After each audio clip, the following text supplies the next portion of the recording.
வேலங்காட்டில் உறையும் மாறி வேல் நெடும் கண்ணி கருமாறி நீல கண்ணனை மாயாதேவியை இடங்கள் மாற்றினார் வசுதேவர். கம்சன் மாயையை கொல்ல முயன்றான், கருயிடம் மாறியதை சொன்னாள் மாறி. கோபம் அடைந்த கம்சன் அவளை கருமாறி என்று வைது விட்டான்.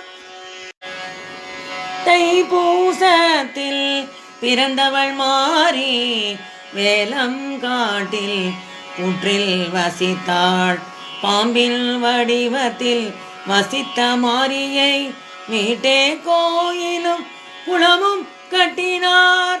சூரியனின் எதிர்காலம் கணிக்க மாறியும் சோதிடராய் அவனை பார்க்க சென்றாள்.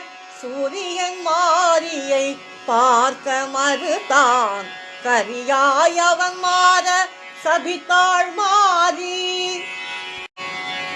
சூரியனும் மாரியிடம் சரண் அடைந்தான், பாதம் பணிந்தே மன்னிப்பு கேட்டான். வருடம் இருமுறை மாரியின் பாதம் வணங்கிய அவளை துதிப்பேன் என்றான். வடகிழக்கு மூலையில் உள்ள புற்றுமேல் இன்று சூரிய கதிர்கள் ஒளிரும்.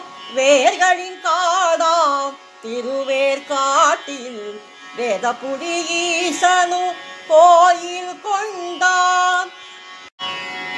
ஏழையரின் தெய்வம் கருமாரி அம்மா எளிய வடிவில் காட்சி தருவாள். வாழ்வில் அவளை சரணடைந்தாலே வரங்கள் பொழிந்தே வளங்கள் அருள்வாள். மாறி மாறி பிறப்பதில் என்ன புண்ணியம், மாறி மாறி என்றால் பிறவி நீங்கும். மாறிய மனத்துடன் மாரியை வணங்கியே மங்களம் எல்லாம் அவளிடம் பெறுவோம்.